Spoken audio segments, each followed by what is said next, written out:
Because everybody is a musician and everybody has the musicality in them, but it's society, unfortunately, that kind of like discourage people from trying. So, and being comfortable with your own voice, this is the most difficult part for a lot of people. People are very uncomfortable sometimes with their own voice, and that is a tragedy because that's where you can find your own healing. The most powerful way to heal your own self is through your own voice rather than receiving someone else's voice.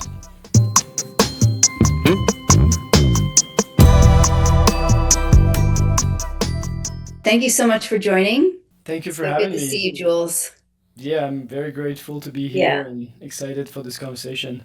So we're here today to talk about sound healing. And you've been a musician all of your life, but you didn't start out as a sound healer. Let's say I started out as a musician because I'm originally from France. I grew up in Paris, and my dad was a musician, and he had a recording studio.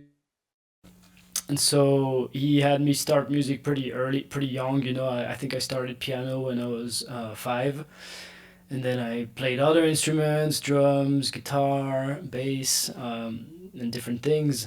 But yeah, as a kid, I was always playing music, learning instruments. So I was really based in this environment of the the music culture, the studio culture, recording studio. Um, so I've always had that, I guess, somewhere in me.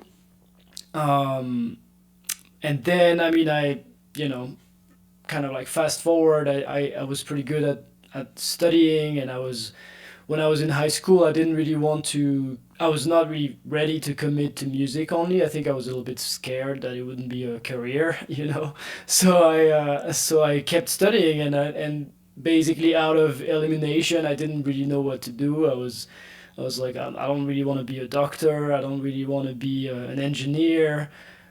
Deep inside, I think I knew I wanted to be a musician, but just out of safety and pragmatism, I went to business school that was actually pretty hard to get in, which is one of the Europe's top business schools, and so I had to study, went all the way to doing MS, Master of Science in Entrepreneurship, and then at the end of this journey, I had to go abroad to get some credits of some studying credits abroad, and my path basically led me to go to Asia. So I went to Hong Kong for 2 years, and then I started doing a business job, working for a retail company and entrepreneurship in an office job. And long story short, I realized after 2 years in an office that I could not stand it anymore at all. And so that was the breaking point. And I was like, no more. And I had to go back to France and decided to commit to music this time. So a little So bit that sounds later. like a Yeah. little bit of a dark night of the soul for you in Hong Kong. Yeah, it was a little bit indeed. Yeah. You want to say more about that? And what were your parents thinking at the time? Were they sort of cheering you on no matter what you did, or They were actually, my mom was also an artist. She was a comedian on stage. I mean, a bit more like avant-garde theater with a pretty famous European theater company that was traveling around. Uh, what's your mom's name? Sorry. Sylvie Kuhn, Kuhn, and she was part of this thing called the Grand Magic Circus, which was a European troupe of theater, actresses, comedians that was doing some kind of avant-garde theater, and she had to stop when she became pregnant, but she had me pretty late. I think she was 40 when I was born, and so yeah, she kind of had to stop, theater, but she was also in this world of entertainment, art, for sure, the arts. Um, and yeah, they were really supportive, both of them. I was lucky that they were, but they didn't really, I think in a way, they didn't really give me a lot of guidance in terms of the art, itself, being an artist. They gave me a lot of other things, but that was a bit more like I was left on my own devices to figure things out. And yeah, indeed, going to Hong Kong, realizing it's kind of a lie to myself to try to imagine this life of in an office, and working for a boss that I couldn't get along with at the end, and I really thought he was a strange man, and it's just kind of like did not really work. And I was trying to maximize profit for someone else. It's just making no sense. So I realized, yeah, I was probably mid 20s, and I was realizing that I have to show up to the office every morning, and I'm dying inside. Like I just saw all these people working at the desk every day, and I'm like, what are they doing? It's really making no sense. And so I started to be depressed. Like it was the first time in my life that I was really depressed. And that was then that I realized, okay, it's my heart. It was kind of an awakening of the heart intuition of like your heart knows something is wrong. Your brain is trying to tell you otherwise. But that was my first experience of a kind of a heart opening of just trying to follow my intuition. It was tough. It didn't make sense at the time because I just signed a long term contract job.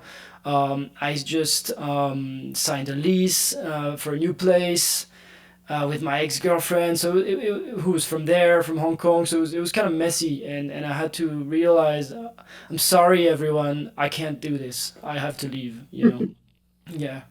So take us to wherever you'd like to start, either how you got into music and made it your career, or from sound Yeah. healing. Yeah, so I mean, today we're definitely we want. I guess we're going to talk about sound healing, which is the main topic of the day. But I think just what I want to tell you before is that after I left Hong Kong and I went back to France, I that started music production, and making records became my job, and I've been doing this since 2012, so more than 13 years now.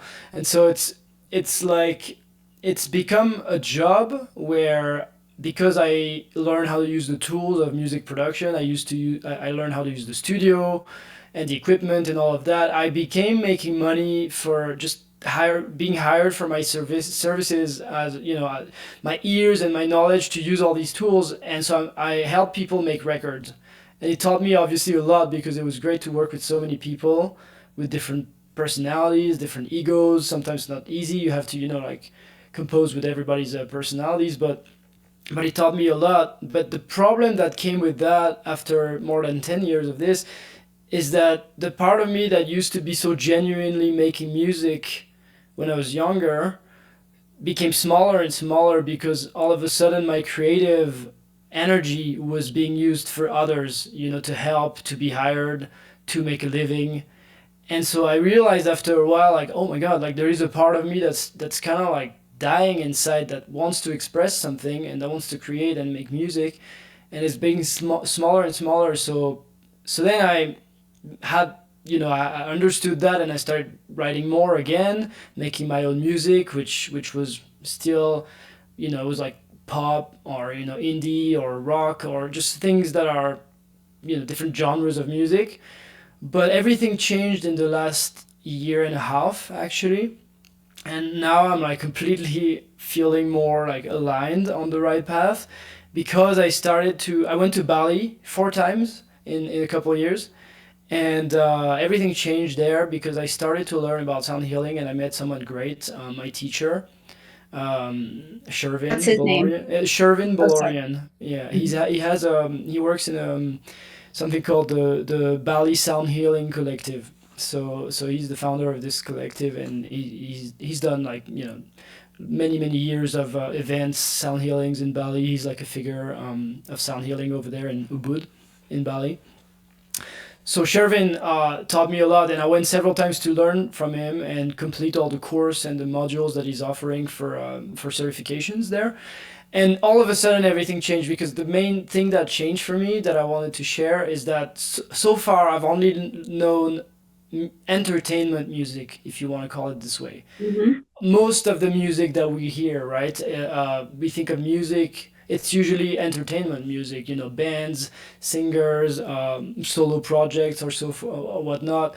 And I've only known that. And I've also been really interested in spirituality, in meditation, mindfulness, mystical things for a long time, like a very long time, since I was a kid. and I couldn't find a way to reconcile my interest in that and the music, because the music usually, especially when I went on tours, I played with many bands, and it's associated with like drinking and partying and this kind of like rock and roll lifestyle that people can imagine. And it's not the same as the other personality that I had in me of a lot of like calm and mindfulness and connection to spirit.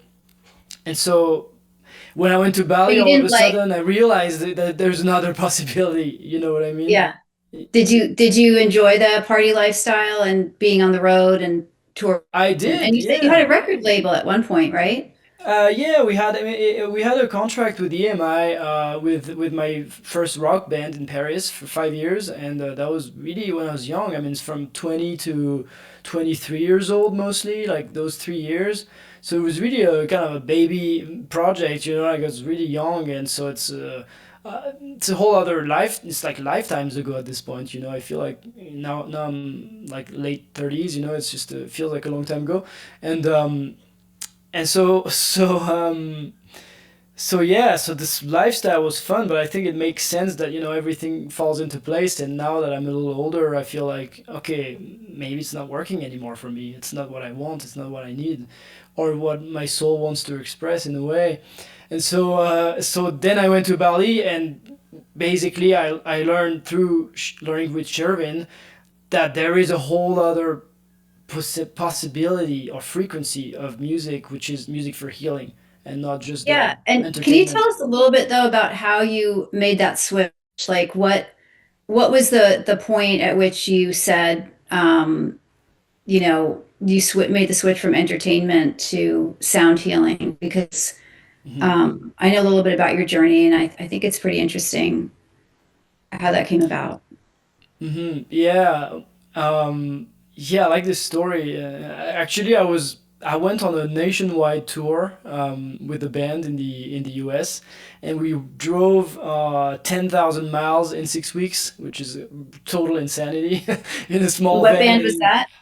It's a band called Geographer. I was playing Mhm. drums for Geographer for a while, and so we went everywhere in the U.S. And like the tour life, like sleeping in hotels and driving everywhere in the country. And I hit this point at the end. It was really a great experience to be able to see the country and see a lot of people in every city we played. But after these 6 weeks, I was drained, and I really kind of made a point to do something nice for myself. I was like, I have to, I made some money with the tour. I was like, I have to do something that really feeds my soul, and I didn't know what it was. And again, I started to feel this connection with my heart, which is, I think, a very important point in this whole conversation for me, is the connection to the heart intelligence. And I started to feel like, what if I go? I already went to Bali before, once in the year before, so I kind of knew a little bit about Ubud and that place that to me is so magical. And in Bali, there's a lot of spiritual connection, and not only from the Balinese people, but also obviously all the tourists that go there, and to a point where now it's kind of like stereotypical. But I felt like, okay, maybe I would go somewhere like that, or maybe I would go to Thailand for a while. Or I love Southeast Asia, so I was like, okay, I should do something nice for myself.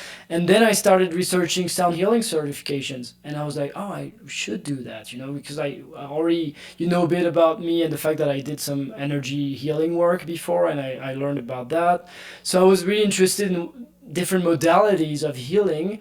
Plus, I wanted to take a trip somewhere. I wanted to do something nice. And basically, I researched, and there's a lot of things that popped up online. And I was like, nah, I don't really feel like this program in Thailand is feeling good. I don't know, whatever. So, and then I found Shervin. And I was like, oh my God, who's this guy? And then I started reading about him and reading about his approach. And then we had conversations on FaceTime. And I was like, this is it. Like, my heart was like really feeling like blooming, like kind of like moved. And it even moves me just right now, just talk about it. But like, I Mhm. felt like I had to follow this trail. And fast forward, then I went several times there, and I completed the whole thing, the whole program. And now I'm actually working on a song with him that we might release together. That's like a collaboration. And so anyway, that's how it came through. Is this feeling kind of stuck and fed up with a certain way of life, and I had to do something else. So Hmm. could you say, would you say sound healing is like energy healing a little bit? Um, yeah, I mean that's a great question. I think it is. I think it is because having I don't think I'm as advanced as you are in energy healing, but I've tried a little bit, learned a bit for a year. Um, if you start from the premise that it's all energy, which is I think somehow science is finally getting to this point now, and we're starting to have more proof of that. But all the traditions that explain that there's this universal energy or chi or prana or the if you start from this point of view, then if you're doing energy work, you are reorganizing energy, right, with the patient, with the receiver.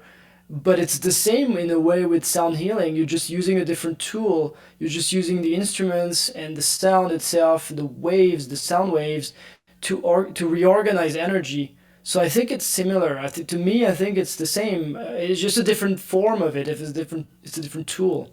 And just this year, I think there was some science that came out from Japan, right, that says that Oh sound yeah. actually changes the cellular structure and gene expression. I'm not a scientist, but I saw that, yeah, the Kyoto University came up with a recent study, and that is nice because I was actually diving a little bit into this topic, and it's nice to see where things that we kind of knew, or people like you and I might have known, but it wasn't yet tested in the lab or tested with real scientists.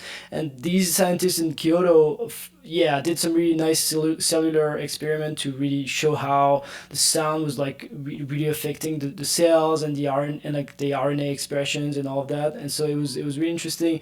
What's funny is that the teacher of my teacher, so Shervin's teacher, was this guy called Fabien Maman. He's a French musician, and he was an acupuncturist who lived in Malibu, and he created a whole school and foundation, I think, called Tamado Academy, I guess.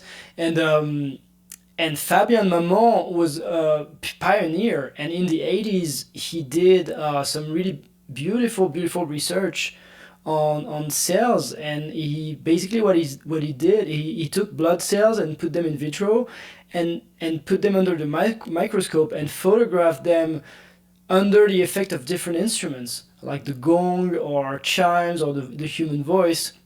And there's a whole book called the Tao of Sound from Fabien Maman, where there's photographs of these cells.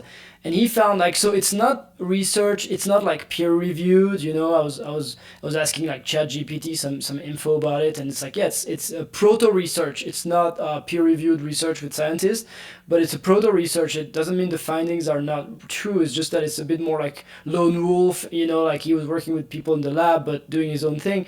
And he found that cancerous cells would literally be destructured and be completely like ripped apart by gong under like a few, like maybe like 25 minutes of gong playing. They would start to destructurate. And the voice was even quicker. Like the human voice would literally start to obliterate cancerous cells in like 7 minutes or something. So it was really amazing research. And that was 40 years ahead, in like the wow. mid 80s. And now we're kind of getting back to the same understanding with science, with the modern science. Yeah. Yeah, now science is starting to catch up. Hmm. You'd mentioned something about the three zones as far as the method that you use for sound healing. The three zones of sound. Yeah. Yeah, this is the approach that I'm doing personally in my sound healing events. And this is what I've learned from Shervin, also inspired by Jonathan Goldman, who's like a very important figure in the sound healing. Hmm. Um, the idea of the three zones of sound is that different instruments. So I just want to say before that there's a famous equation by Jonathan Goldman that says frequency plus intention equals healing. And that is a kind of a foundational equation, if you want, in sound healing, because it means that the frequency is the frequency of what you're playing, what you're offering. So what instruments, what key, what, is it high, low pitched, is it, what kind of frequency you're proposing. And with that, if you put your intention in it, it creates the scope of your healing. So Mm. they're both equally important, and I've noticed that because I've been to certain sound baths, certain sound healing, where the instruments themselves were really beautiful, the tones were beautiful, but I could feel that the person's intention was not there. And I had one Mm. experience particularly where we all went with the group of students, of Sherwin students, without telling him, to someone else. He was like, he told us, like, you'll see, like, there's some people that just literally just bang on gongs and they don't really know what they're doing, and you'll notice. So it's important to teach it well. And we went to this event, and this guy introduced himself in the beginning, and I felt so off. I was like, well, what? Like, he's like, I'm gonna be your practitioner today, everyone. And he's just like, what is this guy? He seems like kind of like full of himself. And I had this weird gut feeling reaction. And then we laid down for like 50 minutes or something in the space. And when we went out, everybody was like, "Did you feel what I felt?" Like, I was like, "I yeah," and it was like impossible to drop in. It was really weird, and Sounds like there was energetically like a forcing current coming from him or something. something I can't really explain what, but the intention part of that equation was off for sure. Yeah. And so So where does so intention come from? it comes from your own alignment. I think it's like if you are, there's a principle in the sound healing that's very important called. There's two principles. There's entrainment and resonance. These are very important. And the principle of resonance you probably noticed before, but if you put like a tuning fork at a certain frequency, say it's like a 440 hertz A note, whatever, if you have another tuning fork that's also 440 hertz, the similar tuning, you put it together, it starts vibrating it. Or you put a tuning fork next to a piano string at A444, you just put it closer to it, it starts vibrating the piano string like Mm. immediately. So this is the resonance principle, and that means whatever your frequency is also affecting other people's frequencies. So that's the important part in the intention too. It's like if your intention is grounded, if your intention is, I don't know, like as healing or release, or lightening But the we're talking about, atmosphere. what's coming to mind is consciousness, kind of where we are with our consciousness at that point. And you, how does that figure in with intention and resonance and Yeah, I mean, I think the consciousness part is really, it's really important. I think to be conscious. I'm not sure exactly what you mean by that, but to be conscious of people around you, of trying to be attuned to love, to groundedness, to like an open consciousness and an open heart. All these things are really important. So then you put this into your intention, and then it relates, and it I guess communicates, to other people. so I'll give you another little challenge. Let's say you're having a really shitty day and Hmm. you're scheduled to go give a sound healing. Like how do you get into alignment and how do you get to that place so that you're actually transmitting Sure. the Yeah. frequency you want? Yeah, no, that's a great one. I mean, if you are really having a shitty day and you can't find yourself, you can't ground yourself, you can't find calm, and you can't invite peace into your day, it's probably not a good time to go give a sound healing. So Yeah, but what so if you've you got have to, like, if you have no 30 people choice, signed you up? exactly. And But if you have, I think this also really speaks to, in this healing space, like, there I even for myself, I find that there can be like quite a bit of spiritual bypass, like when you're put on the spot and you're like, and then all of a sudden it becomes a performance instead of a transmission, right? So, yes, yeah, if you could speak to that a little bit that's from very your interesting. experience or. Yeah, absolutely. And I like the word performance because it reminds me of all my past years as an entertainer in music, and in the other realm of music, which is the entertainment music. What I think is beautiful with the sound healing journey is that you are not really able to fake it if you want. Because it's such a different way of playing. When I went back to zero, to like to to the start, and started learning these things in Bali, and learning about healing music. I realized it's a whole different way of playing. It's not the same. It's not demonstrative. It's not like trying to showcase your skills. So you don't really have this thing where you can kind of fake it, like you're in a big band and you're playing a big show in front of like thousands of people. Like these entertainers in this pop, or pop industry, let's call it, they know how to put on the show no matter what. Show must go on. This is the approach. But if you're giving a sound healing, you have to really tune into the receiver. It's this whole art of trying to tune into your heart, should try to connect with their hearts. And so in a way, you really have to go back to your question, you really have to find a kind of a healthy practice as a practitioner to ground yourself, and to feel like no matter what, you have certain tools to be able to go back to your anchor and ground with earth, meditate, maybe start doing toning exercises to open your own voice. This morning before we started conversation, I was doing a bit of singing, just to kind of like warm up my energy centers. So there's a whole practice, there's a kind of a health practice to stay in that zone. And there's days that will be a little bit better than others, obviously, but I think you can't fake it, which is beautiful. Yeah, and it sounds also like at that point maybe you just accept what's happening, like as a Maybe you're practitioner. receiving the healing at that point, actually. Yeah. Exactly, which is actually great. You're participating in this shared experience with the receivers, and maybe some days you need it also. Hopefully not more than others, but maybe so. Maybe you're the one who needs healing that day. So I think so. Mhm. I think you're right. Yeah. And so, can you walk us through a little bit, when you have a group of, say, 30 people and they're all coming with, holding different energies, different life circumstances. Some of them have burnout, some of them are depressed, how do you hold a sound, you call it a sound bath, right?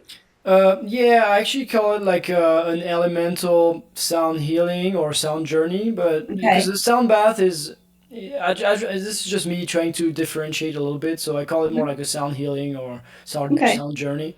So you have a sound healing, for this different types of people who come, and talk us through a little bit, how you do that, also from a technical point of view with the different instruments.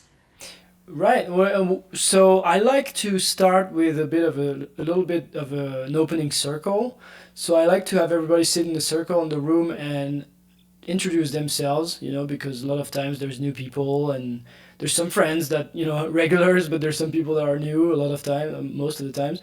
So introducing themselves, and I know we don't want to spend, hours and hours talking, but I feel like it's important for me to have a sense of where they are. So what I'm asking is usually, so tell us a bit about how you're feeling today, and maybe how you felt like this week leading up to now.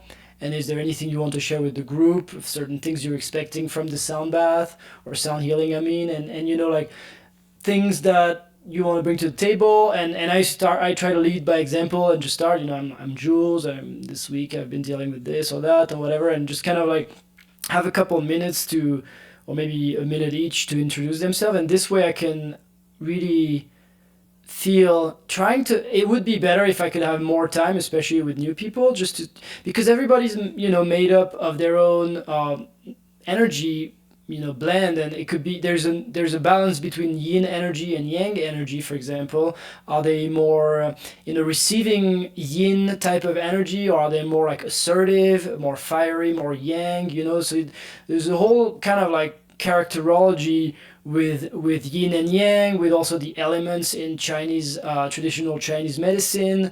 So you can take these kind of approaches to have a feel for everybody. And then, so this is a quick scan, and then I'm trying to trust my intuition of like, okay, this is maybe what they're gonna need today, maybe what they other people are gonna need something else. And then as I'm doing the sound healing, there is definitely a very very important, which is actually the most challenging and interesting things I've learned in Bali with Shervin, is that because I know how to play instruments, I was kind of comfortable with that as a musician. The thing I had no idea about is, as you play, I mean, I did I'll take it a little bit half back, but like the thing that was more difficult than anything else was to be able to give the sound healing, and at the same time try to tune in to the receiver. Do they want a little bit more of this? Do they want a little bit less of this? Oh my god, they're twitching if I'm doing this sound, because in the sound healing event there is a lot of different instruments that I can talk about later, but the three zones of sound, as we can talk about it in a bit, but it goes through a lot of different types of playing, a lot of different attributes of the sound, and so some people might be more reactive to one or the other, and so that is the part that's really interesting, is to try to get this sixth sense of, oh, I think they need a bit more of this or a bit less of that or whatnot. What happens in the client situation is they will often try to give it to the facilitator. So I'm just curious, how it may show up for you. Is it a physical sensation? Is it an intuition? Is it a color? Is it, Yeah, it's usually more intuition based for me, and I think with the sound, because again, I've tried, I've done a little bit of energy healing work, and I've experimented with that as well. But I think in the sound healing work, there is a bit more of a layer. You're not directly in contact, with your hands. Maybe you're slightly less in contact directly with their energy. You have the instrument in between you and them, so there is a bit of an interface in between.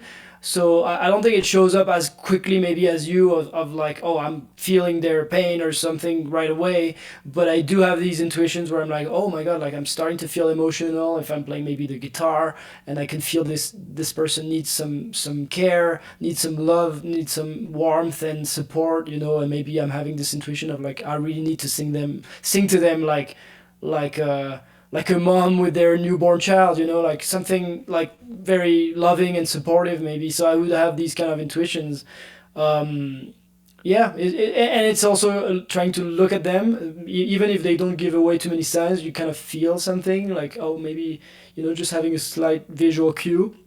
But this is the thing I'm trying to get better at, and something that, for instance, Shervin, who's done that for like 15 years, he's very attuned. Like, so I'm learning from people who've done this a lot, and this is only by doing it more and more, I think, that you gain the experience in that.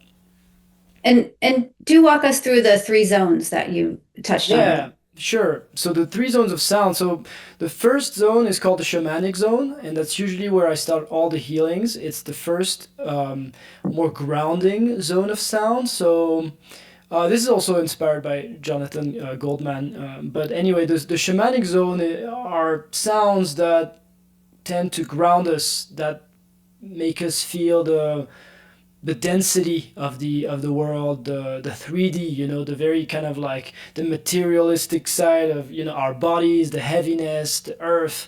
But it's also a zone where it's inviting playfulness, and like there's something to try to be a bit more creative, to open the door to this creativity and feel a bit more light and empowered. Also empowerment is a good word. So it's a zone where the concept of entrainment is really important. Entrainment is like, if you have there's been experiments where you have like pendulums in like, clocks, and if you start to kind of like start them all off at some kind of chaotic pace, they actually naturally start to align automatically. It's the concept of entrainment. And so it's particularly true for the shamanic zone, and you use drums, for example. So the concept of Hear it. entrain. I mean, yeah. For example, with a drum, like a frame drum, like this, we use the frame drum, and the idea of entrainment is important, because you have to feel yourself being grounded, feel the connection to the earth, feel the weight of your body, and then you bring in some kind of tempo. So there's the concept of like,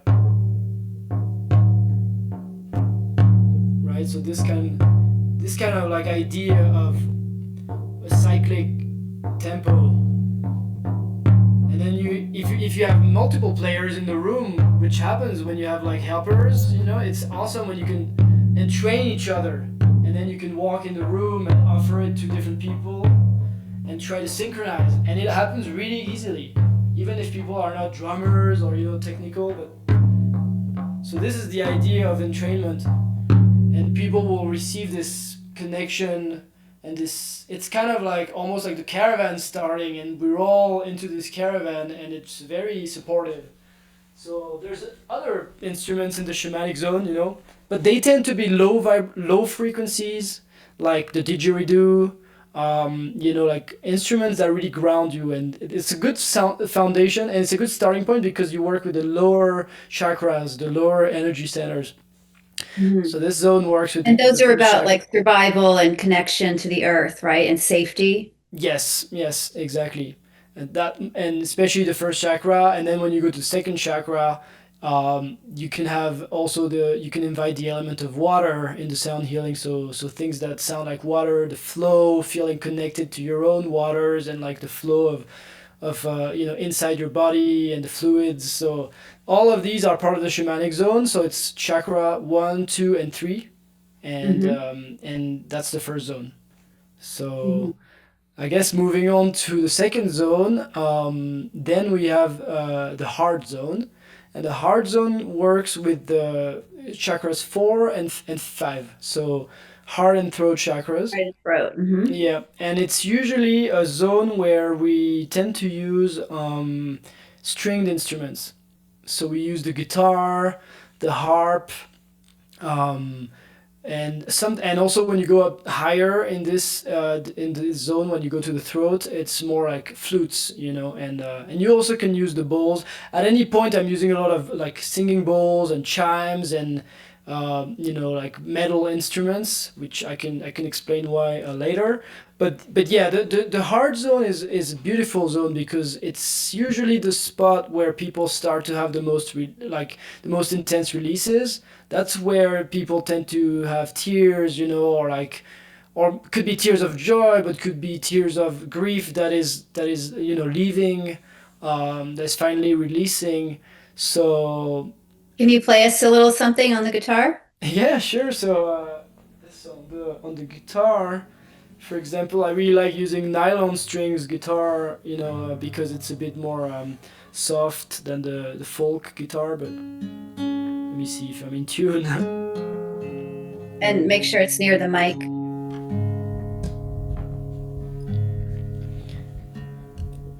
Yeah.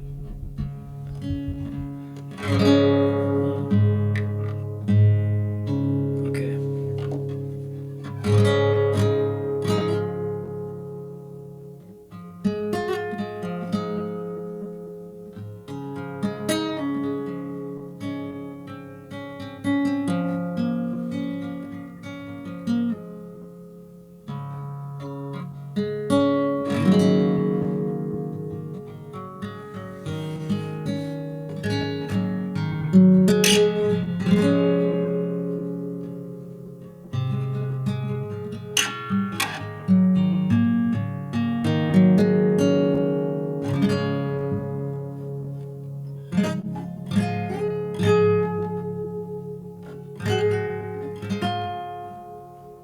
And then you would use Beautiful. maybe the voice. The voice comes in at many different moments in the sound healing. There could be voice, um, and I love that for the hard zone we tend to use the ah vowel because it's more loving and more warm. There's different proprieties to different vowels, but the ah sound is very nice for heart expansion. So, I could go to someone and be like really like.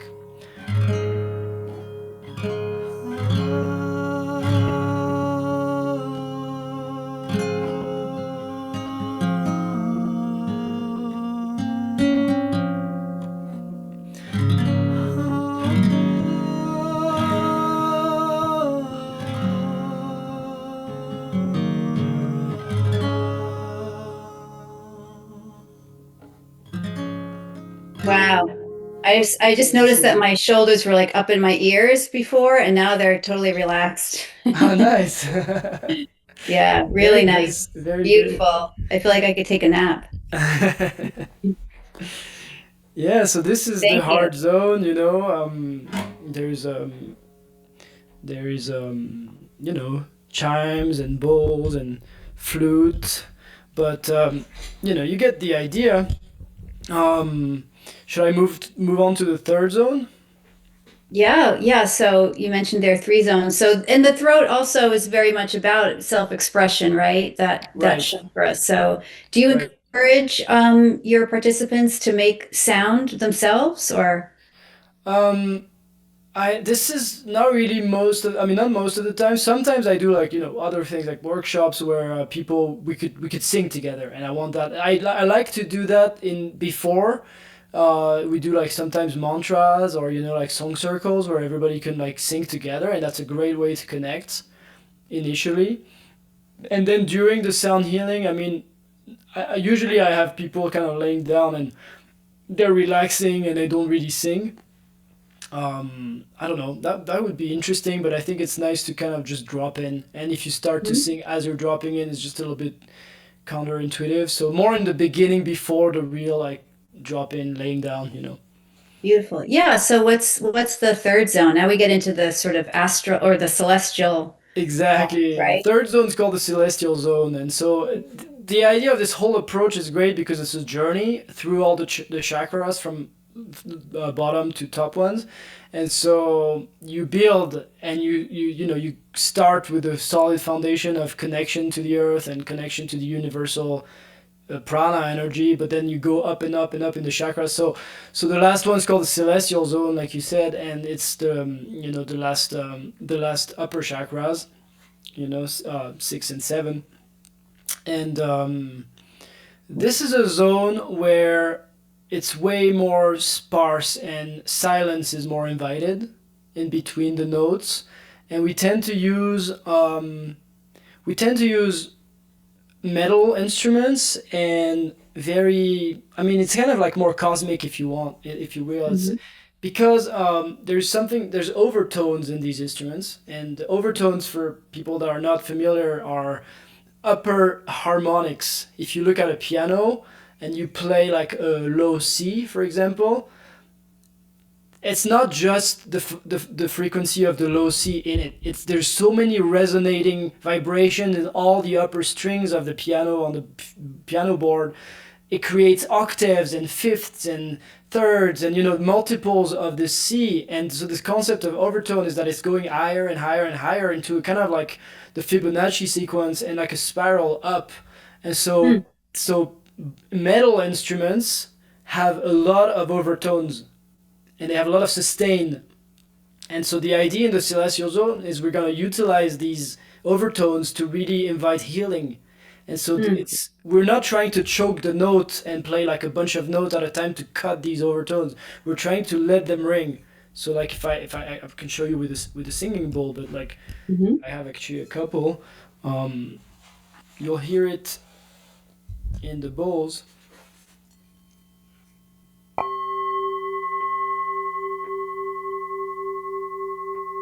Hmm. If you notice, there's not just the fundamental note. It's made of a complex array of several notes.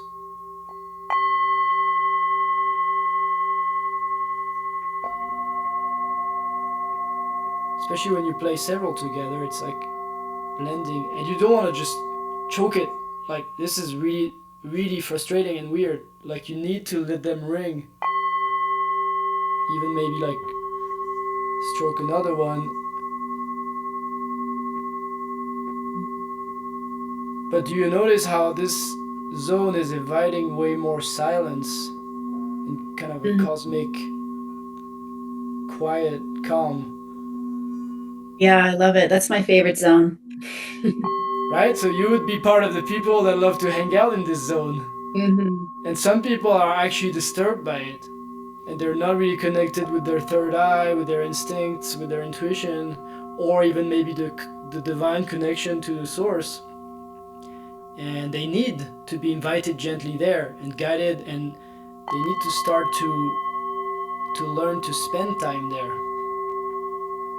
And so here the voice can be brought in any of the three zones, but the voice in this zone would be very, very supportive of the bowls. The bowl is the master here, whereas in the hard zone, the voice was the master. But in this Mm. zone, the bowl is the master, and the voice could try to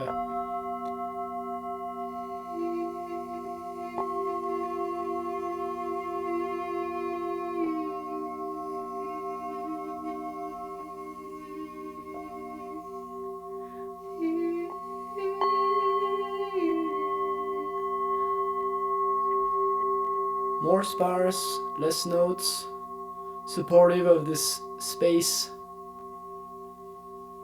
Beautiful. And you even go higher and higher at the end of the sound healing with even smaller sounds like Yeah, I feel it in this part of my field for sure. Oh, you have even more. like Oh, wow. towards the very end you would go to very very little.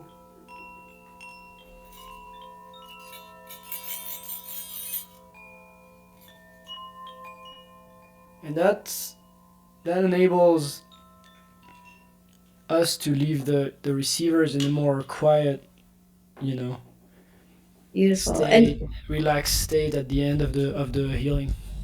And is that what would you say primarily is sort of a calming of the nervous system? Like what kind of feedback do you get from people and how long? I mean, like I'm feeling totally chill right now and I'm definitely, sensing that. Like how, how does it go for people? Does it last? Do you recommend that they, stay in that quiet space for a while or how Yeah, do they tend to of move back course. into their regular life?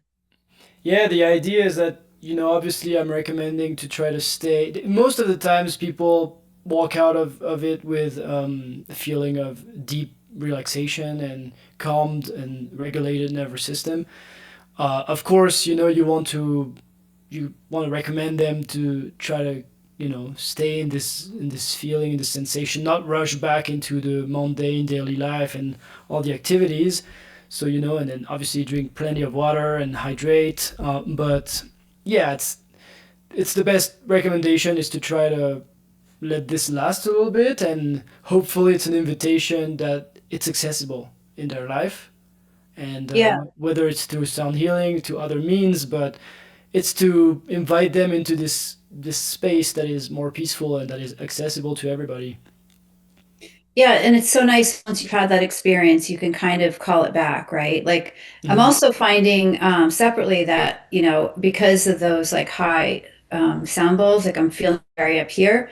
And I'm remembering, the lessons from energy healing of like the higher you go, the lower you need to go. Like it's really important to ground, right? So that we Hmm. stay on this plane so that when we do, get back into our lives and want to actually manifest things that we're bringing them into the physical world and not just sort of dreaming up here, right?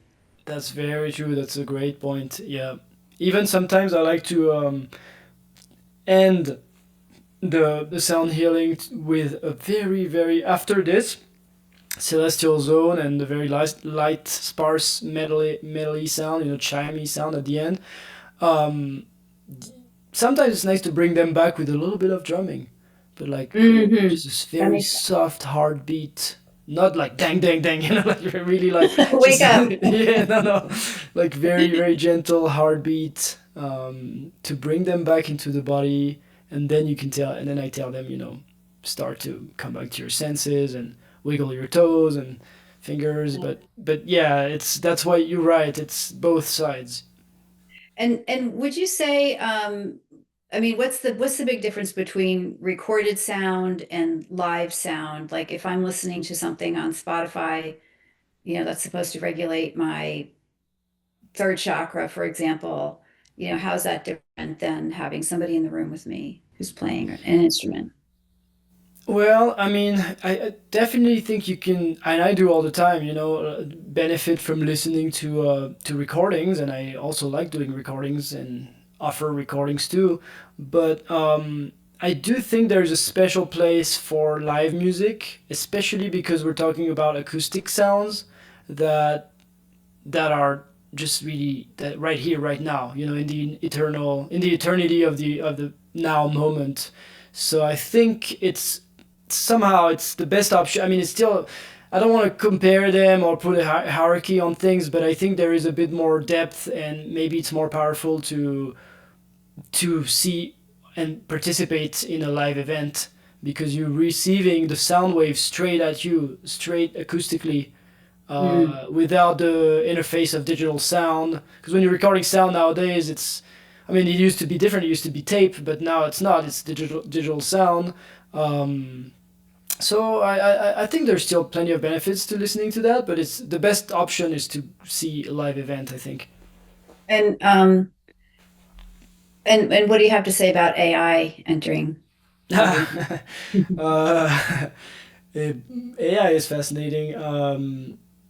I am a kind of a hardcore optimist, so I don't want to be. I think we're co-creating our reality on this planet as a human species. So I don't want to be a doomsday, apocalyptic world viewer. So it's like there's of course a lot of fear, and people are afraid that potentially AI are gonna take over and be super intelligent and wipe us out. But I think it could be a harness tool. I see AI as a tool. It's a tool, so let's not give it more life than a tool. So it depends who's the tool user, and I think it's gonna be really interesting because it's gonna force us to change. I like to give this analogy where when photography was invented, all the portrait painters were threatened to lose their jobs. And what Mm. happened after that? What emerged after that is abstract art. So I think it'll force us into a new paradigm, and I like to see the upsides of it. So it's not really the upsides of AI, but more like the upsides of having to adapt. And I think what it's gonna bring is a lot more human music. For example, live, like for shows, for entertainment music, because the internet is gonna be so full of. It's gonna be like a giant trash full of like cookie cutter made music and like super boring AI made stuff. And so I think what it's going to force us to do is focus again on the kind of flaws of making music and going to see a show with like real human flubs and real imperfection. So I think it's gonna make us reappreciate the rawness of music making, and for live events, I think it's not a bad news actually. Mm. Cool. Yeah, I like that perspective a lot. Um, and what's the difference between, just like listening to being at home, listening to relaxing music, like whether it's, you know, classical or rock or, soft rock or something, and having a sound bath? Like, how is it different, or how is it healing to have to have the intention of sound healing? Oh yeah, you mean like just relaxing, listening to your favorite R&B song or something, or Yeah. versus a sound healing? Yeah. Well, I think of course you can find that some music is great for you to relax, and it really makes you drop in, and it really puts you in a great mood, and that's amazing. I think there is slightly a difference though in the way that if you're just listening to a song that is like from a band or from a singer, it's usually more like it's, let's call it like we said, like the entertainment music. And I just think that it was not made with the intention of offering a healing. So I Mm. think it's like comparing, like if you like going for a run and it's like this is my kind of meditation, it resets my nervous system, makes me feel great. It's great. Is it meditation? It's not. It's a run, and it's a or a jog or something that helps you relax. It's a little bit different than the process of, for example, meditating. So they're different. I think you can find relaxation in some entertainment music, and you can also have a different thing with sound healing. So they can be close, but they're not exactly the same. Yeah, it sounds like different facets of your being or being Hmm. engaged. Yeah, Great yeah, and point. they're both great. Yeah. And I just wanted to ask you, briefly about, a recent experience you had with an ayahuasca journey and some music that came through, and how that was for you. And Mm-hmm. Yeah, so this has been my third year doing ayahuasca, and I've been, I personally learned a lot from plant medicines in general, and I discovered ayahuasca 3 years ago, and this year was I kind of do it as a maintenance. It's become a kind of a once a year thing, and this year has been particularly beautiful. Funny enough, when I was in Bali, I went to a psychic and a healer, and she was really amazing. she was like, "Oh, you went to the Amazon, right?" I was like, "Yes." And she's like, "You went to the Yawanawa tribe?" I'm like, "Yes." How do you know that? And she's like, "Oh yeah, I think you will be called to do a third time." And so that was before this year's experience, and she was right. I had to go a third time. Um, this year it was beautiful because it was the first time that I was actually singing, and that I was confident enough and invited to sing for the group. So this circle that I go to, which is a beautiful circle north of LA, in the mountains, in Agua Dulce. We have this tradition where every time towards the end, when people are a bit less high, under the effect of ayahuasca, you start to have your energy back and you can contribute. And so whoever wants to share, whether songs or poetry or things like this, we have a kind of sharing circle of art.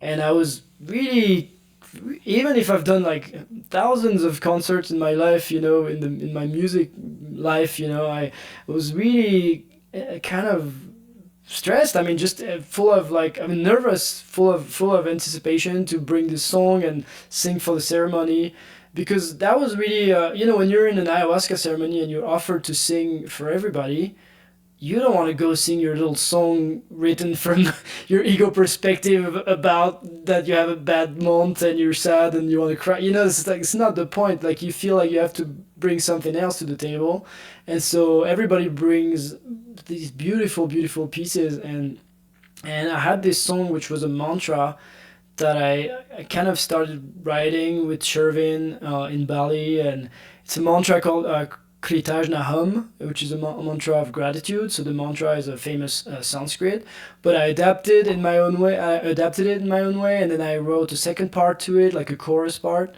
So I made it into like a bit more of a personal thing, and this is a song I'm working on right now that I'm gonna release not too long, hopefully. And so I sung this song for the ceremony, and it was the most beautiful thing ever. I was feeling, thanks to the medicine, that my heart was opening so much, and I was able to feel everybody's heart in the room, like really in real time as I was closing my eyes, and it was like a portal open. Like, I felt like the voice that was coming through my body was way deeper than I've ever experienced. It was not just me here in my vehicle, in my person. It was just something else that was channeled, and I was like, I never felt as much the sensation of being a channel in my life.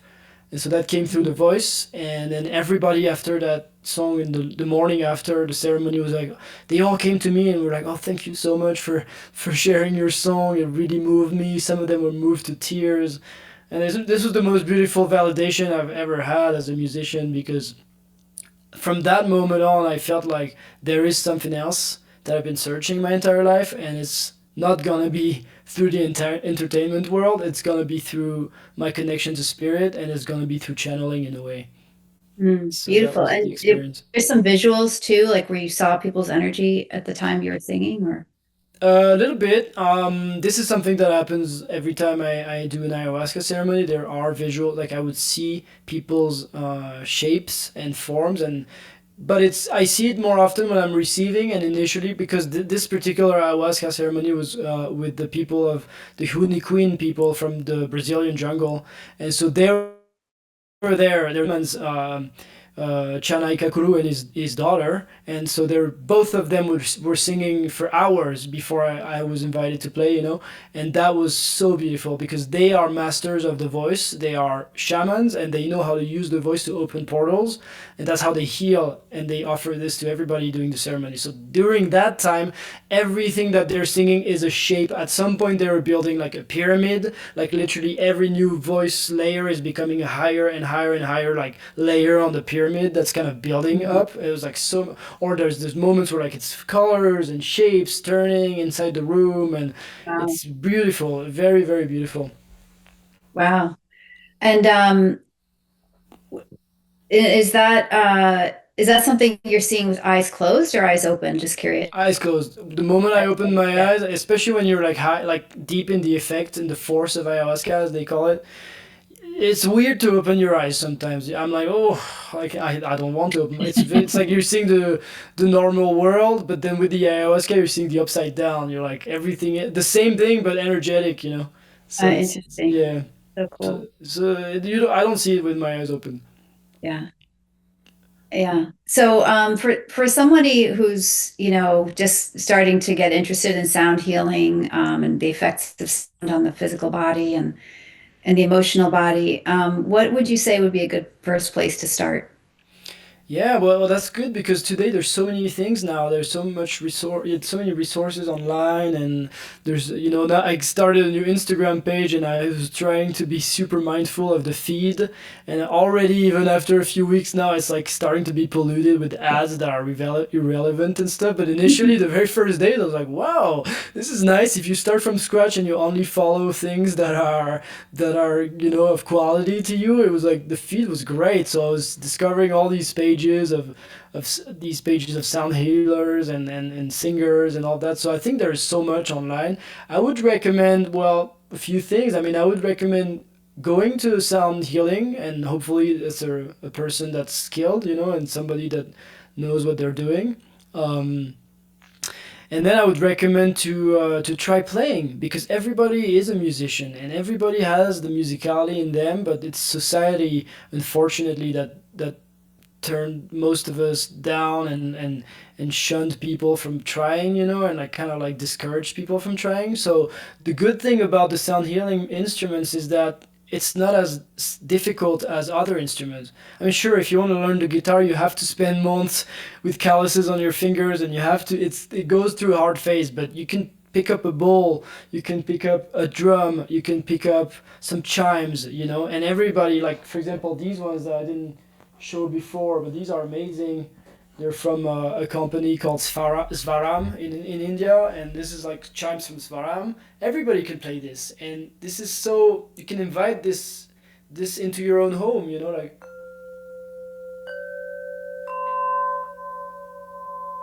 Beautiful. for instance, right? And you So you said can said play something about. every so yeah, playing and trying to have fun with some healing instruments yourself is a great portal into it. And you said the voice too, right? Yes, and the voice.